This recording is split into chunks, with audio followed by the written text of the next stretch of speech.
اسلام وای دا ښځه چې ده دا لال دی، لال نه ملغلره.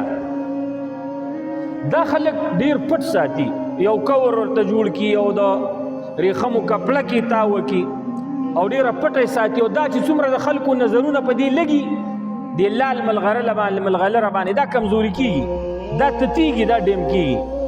نو ښځه چې دا اسلام وای دا لال دی ملغلره ده، دا به د کور په پرده کې دننه په کپړو کې پټه ناستی، دا به بار نه وځي. که بار ووته څنګه چې د دې لال قیمت په ډېرو لیدلو سره په لاس کې اوښتو سره کمیږي، دغه رنګې د دې ښځې عزت، احترام، قیمت دا ګوره انتهایی درجه کمیږي.